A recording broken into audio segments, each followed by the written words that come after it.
Hey folks, I'm Aspen Arrow, and today we're back in RimWorld. After Randy decided to give us all of the diseases, our horse still has the plague, and looks like it's barely going to beat it. Mila fell from the sky and has some heat stroke, but otherwise is recovering. Cuz still has the plague as well. Looks like they're gonna make it pretty handily. But Sezen is not very far ahead. Preach Health is not up yet, so we are going to keep a close eye on that. And then send Danny off to Caravan for some medicine. And we're just sending Danny by herself. In the morning, Preach Health is finally up. And so we're going to do that in the hopes of keeping Sezen ahead of the plague.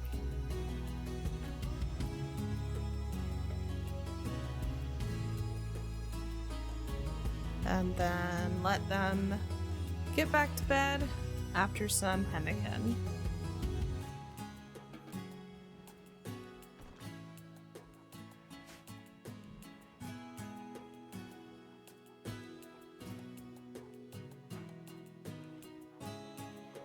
It's time for some more medical treatment. We need to treat Cuz. And we're also going to make sure Sezen goes and lays down. Mila then gets an infection in her right leg. She has not joined yet, but we will go ahead and just give a basic tend to see what happens.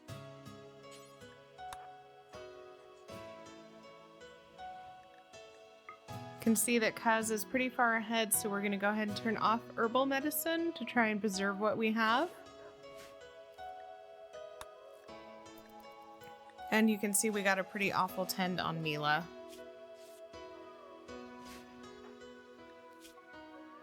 And not much better on Cuz with a 4.9%, but she's pretty far ahead. I think we're all right. Meanwhile, Sezen is starting to pull ahead. We're at 68, almost 2% ahead.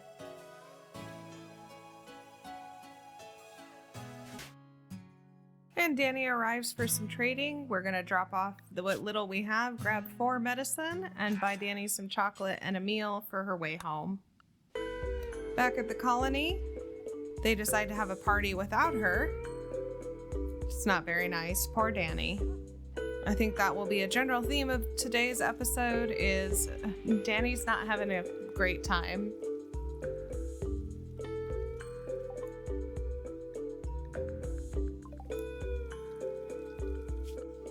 Why they have their party, decide to go ahead and throw it at a party spot on top of my solar pinhole, erasing the solar pinhole. But I decided I did not want them to have a party in the middle of the desert where I don't want them. And they could be raided or who knows where. Danny arrives, and as Danny arrives, we have more good news. Forath is pregnant. So we will have our first baby here soon.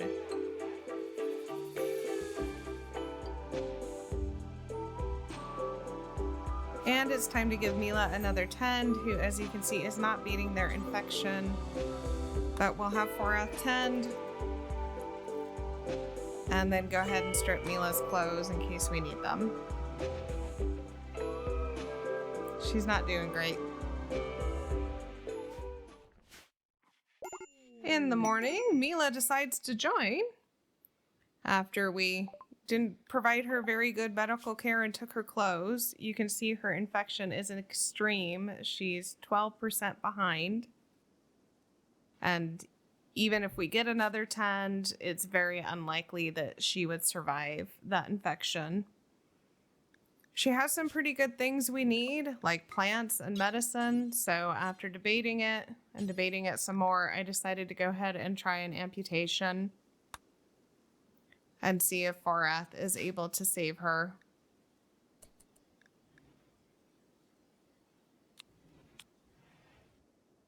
So we'll grab Forath, who I couldn't remember if pregnancy affected manipulation, and at least at this point it is not.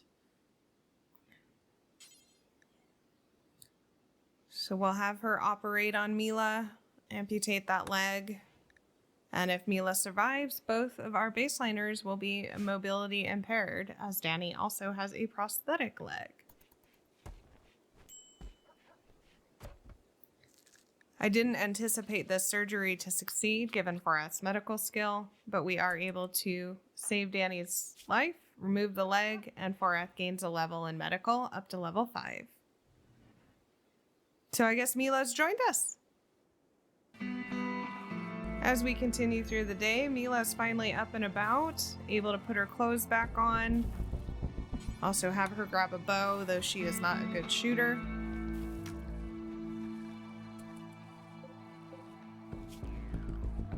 And we go ahead and make her a bedroll.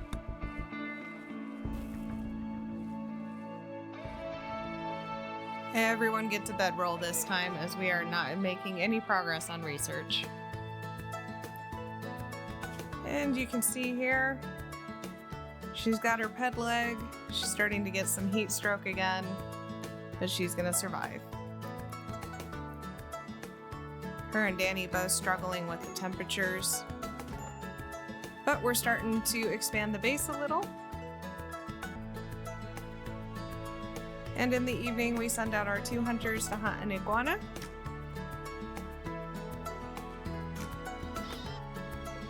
Getting some pretty decent shots.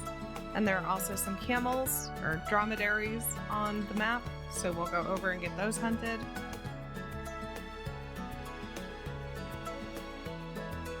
Trying to be cautious not to drive them off the edge of the map. So if we need to just let them bleed out, we will, because the meat and leather is very important when we have so little on our map.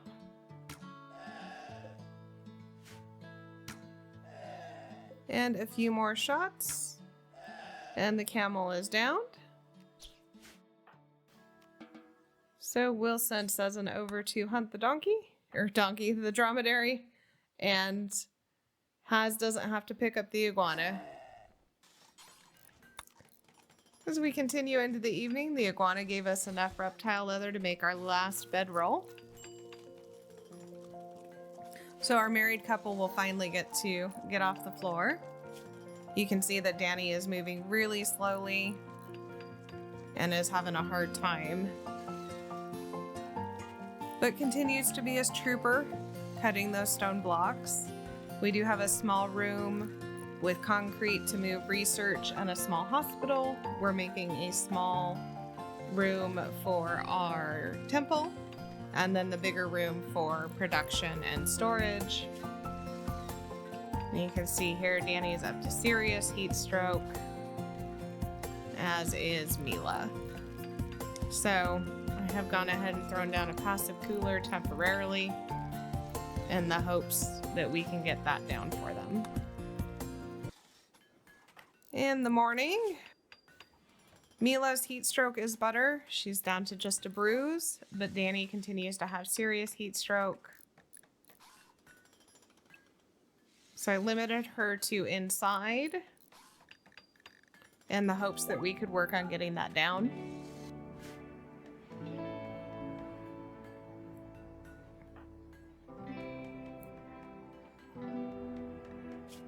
But it's not seeming to do much.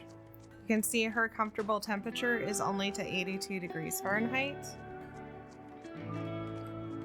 So even in our cooled room, it's still too hot. As we continue on to the day, our altar is finally done, and so we're going to have a conversion ritual until I realized it was too hot for either Danny or Mila to attend. So we'll just have to do the conversion ability. And as night settles in, we have a raid from an Itakeen.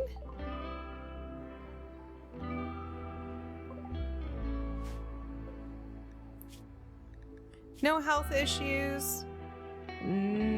All right, pawn. We'll see what happens. And as the Itakeen comes to attack our walls, you'll notice my music didn't change to raid music at any point. And so I sort of forgot that there was a raid on the map as the Itakeen starts beating on our wall.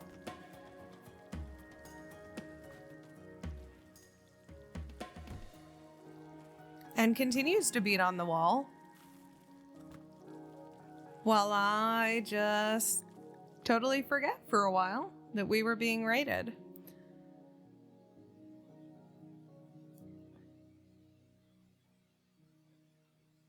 I did have to go in after this recording and uninstall and reinstall the game, the mods, validate all the files, do it all again, but I do think I finally have the music working for the next time. For now, we're going to send Forath over to repair the wall. We don't want our mama-to-be getting whacked with a club, and we'll send everybody else to fight. At that point, the Edakeen decides to light our potatoes on fire.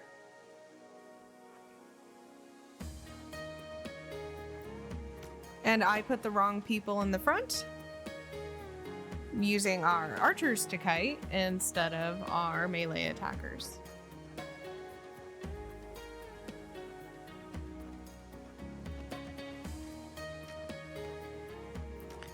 We sort of get going the right way, but I think we've all seen that my kiting is not the best. But we're gonna get there, and we're gonna beat this. Edakeen, Kuz takes a crack, and the Edakeen drops some medicine, which is helpful. Go ahead and draft and undraft and unrestrict everybody so they go get that fire done. We absolutely cannot lose our food. Let Fantasia out of the house, though I think she's happy to be sleeping. And I've made a cooled zone of just the room with the passive cooler to try and restrict Danny and Mila to when they are too hot. I also, out of somewhat desperation, decided to put them both on a night schedule so that hopefully they're sleeping in the cooled room during the hottest part of the day and we have less issues.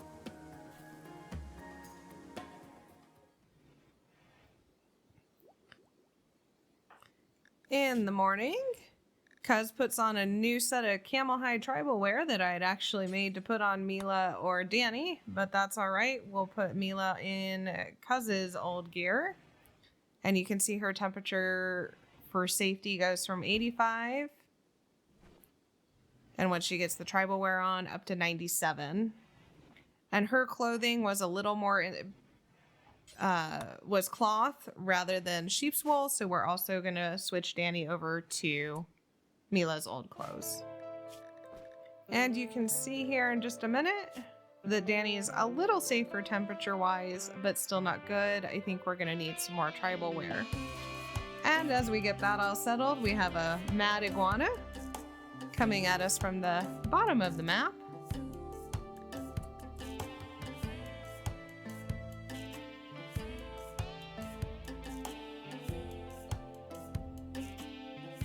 And you can see the little red dot there at the very bottom coming towards us. So of course, we need the whole colony to fight. It's a menacing iguana. We need everybody.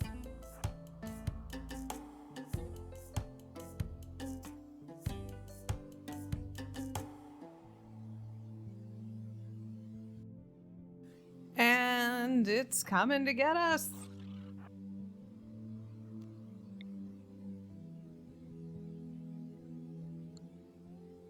Get everybody lined up, get our melee folks in front.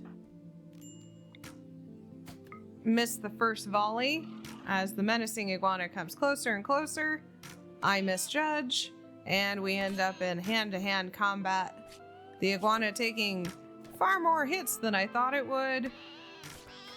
But eventually we vanquish the foe, and Kuz goes off to get some tending with real medicine to avoid infection. And then Kuz later that afternoon has a breakdown. We are still struggling greatly with mood, but she's just gonna hide in her room. Can see we still have fuel in our passive cooler, but our wood piles are getting lower and lower, and we have finally got Danny and Mila out of their heat stroke, so Danny can go outside again. And we see Sezen try to convert Danny, and as we have that happen, we have the Ship to the Stars quest arrive. Not sure we'll be doing this, but obviously we'll keep it in mind as we continue through the playthrough. And in the morning, we have some donkeys to go hunt. So we'll send our hunters to do that. And also set people up to craft so they'll make stone blocks. And then in the evening, we continue to make some art, haul some things around. And this will probably be a good place to end the episode for today. You can see Mila's gotten some heal root planted for us. We've got some cacti getting ready to be planted. So if you made it this far, I'd like to say thank you for watching RimWorld with me today. We're gonna go ahead and hunt a few more things that have arrived on the map. Hope we can get a little more leather for Danny's tribal wear. And with that, as always, I'd like to wish you a pleasant day, and I'll see you again next time.